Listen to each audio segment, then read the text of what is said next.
Sud Radio, 7h55, une intelligence artificielle candidate à une élection. Ça se passe au Royaume-Uni. Steve est un candidat virtuel. Il se présente donc aux élections du mois prochain. Derrière lui, un homme bien réel, Stephen Endacott, je vais y arriver, entrepreneur anglais, actionnaire d'une société d'intelligence artificielle. Bonjour Cyril Dalmont. Bonjour. Et merci d'être avec nous ce matin. Vous êtes directeur de recherche à l'Institut Thomas More, spécialiste des enjeux éthiques du numérique. Beaucoup de choses à dire quand même sur cette candidature virtuelle. Elle interpelle. Aujourd'hui, une intelligence artificielle est réellement capable de mener une campagne électorale ?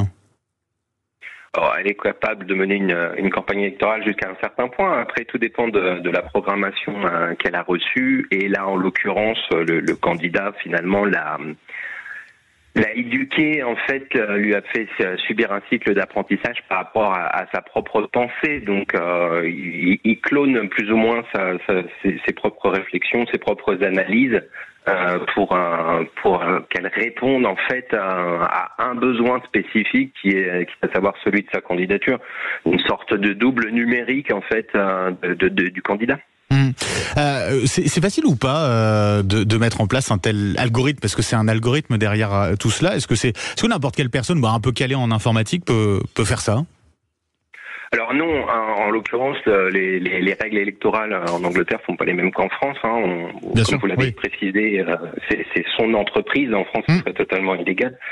En fait, en France, on a plutôt des prestataires de services auxquels éventuellement les candidats peuvent s'adresser pour faire réaliser des prestations par des IA spécialisées.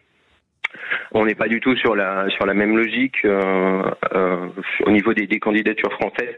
Ça va être plutôt de l'IA générative audio pour faire des clips ou vidéo pour faire des clips vidéo, éventuellement pour faire du rédactionnel. Mais c'est pas du tout quelque chose de nouveau. En fait, il faut quand même voir que dans les rédactions au niveau des journaux, vous avez une énorme partie de contenu qui aujourd'hui est déjà réalisé par des IA génératives. Non, pas chez nous, sur Sud Radio, je tiens à le préciser. Juste, c'est quand même, autour de cela, de cette candidature, un peu loufoque, on va le dire, au Royaume-Uni, ça pose quand même des questions très concrètes. Vous qui êtes spécialiste des enjeux éthiques du numérique, c'est inquiétant ou pas ? Ça pose quand même, ça soulève un grand nombre de questions, notamment parce que là, on est vraiment dans le champ politique.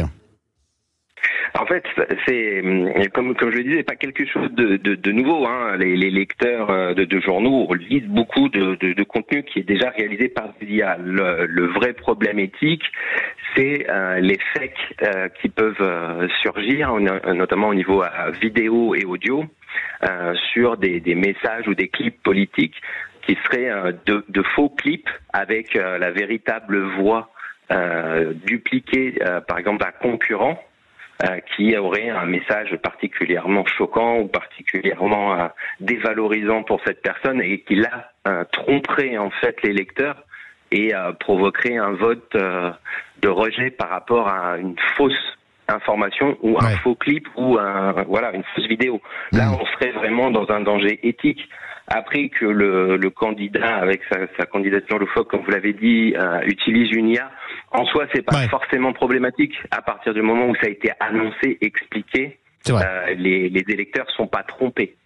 Mais après la question, je veux peut-être un petit peu être provocateur, peut-être un petit peu grossier ici, mais est-ce qu'à terme on peut avoir un Jeff Bezos ou un Elon Musk qui serait capable de manipuler l'opinion, notamment à travers des fake news ?